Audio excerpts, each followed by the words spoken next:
much. A very pleasant morning para sa ating lahat. And this is the second part of a two-part session, Philippine Sports Writers Association Forum. Dito pa rin po sa PSC Media Room. So welcome. We are on a live streaming via the PSA Facebook page. Delayed basis tayo sa Sports Radio 918. Ako po si Judy Karingal. Sa ngalan ni partner Randy Caluwag, likewise our President, si Francis Ochoa. Welcome sa ating session. And this is the second part. We're so happy to welcome our official and of course athlete and coach from newly formed NSA for Billiards. We have the National League for Billiard Sports of the Philippines, NLBSPH.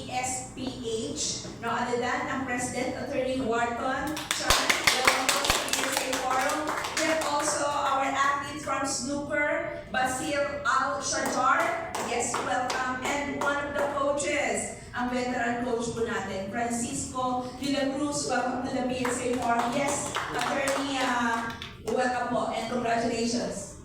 Hello, good morning everybody. Familiar faces, and Yes. we are very glad to be here today and know more about the new NSA for billiard sports. Yes. Maraming salamat sa inyo. So in line with that, congratulations. We have a new NSA for billiards. Reaction po natin na nabuo na ito. Di ba kasi may suspension tayo couple of years? 2 years ago ba yun? Yes, I was the secretary, I still am the Secretary General of the Philippine Olympic Committee, and we received a suspension case coming from the Asian Federation and the International Federation of Billiard Sports regarding certain violations on inclusivity and some other matters concerning billiard sports on the old NSA, and they suspended and expelled the same last year. I think it was August, if I'm not mistaken, and there was a 6-month period for them to make a consideration to which they did not avail. So we had a meeting with the IF and AF president together with the Secretary General of both federations. And we were mandated to become the caretaker of the sport. No? So since then, while being the caretaker, tayo po yung tumutulong dun sa ating mga athletes, especially focusing on snooker and on the new discipline, the hayball. Actually, coming from our own pockets yan.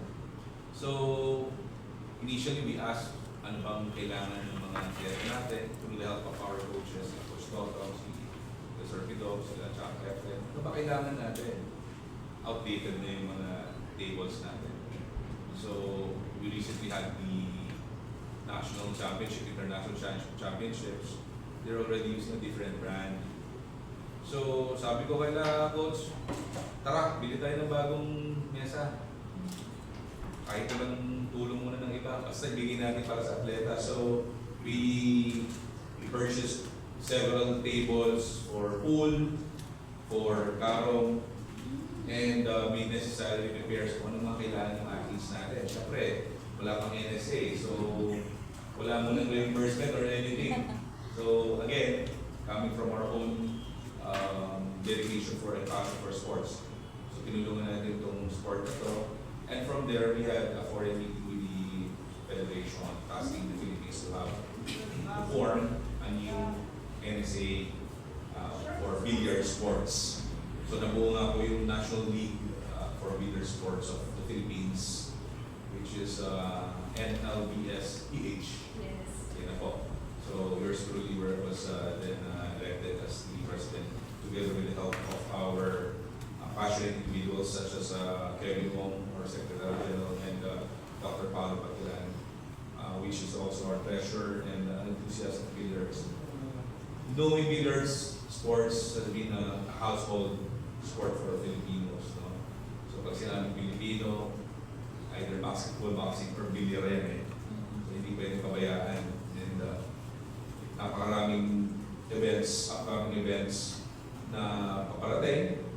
And knowing that we have a lot of world champions in this field, Nung SEA Games, just tell, as a fact, nung SEA Games last year, snooker lang po yung event na meron tayo. And to revive the snooker industry, sinabi nga namin ni Coach Soton, tara, asa yung mga snooker players natin. So, yan, nakita lang sila Basil, sila Michael Mentorio, yan, sila Alvin during that time. Immediately, lumaban sila sa Malaysia. Malaysia. So, lumaban din na SEA Games. Silver kagad nakuha natin. Unfortunately, we lost to the number 1 player in Asia, which is from Malaysia as well.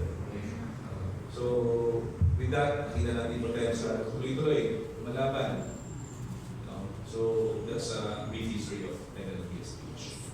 Reaction siguro ni Basil na ngayon meron na tayong NSA who will really take care of the athletes and the whole team. Well, masaya po kami lahat. Hindi po sobrang maganda po kami yung training kasi bago yung mga equipments and masyadong hands-on yung bago namin NSA ngayon. So, excited kami sa mga future events, excited kami mag-compete, and kaya sabi ko, excited kami mag-training. Yes. And Coach, kayo naman po. Good morning po sa nila. Masaya po talaga kami sa aming bagong president, Tony Barton, at naibigay niya lahat ng mga gusto ng aming mga players. And wala pa kaming sampan, lahat ng problema namin, naibigay na sa akin. Tony, ginawa na lahat. May bago na kagad kaming dalawang isang pool, kakaroon tables. Masaya po talaga kami. Galing, Mr. Action Man. But Attorney Wharton, yung pong formalidad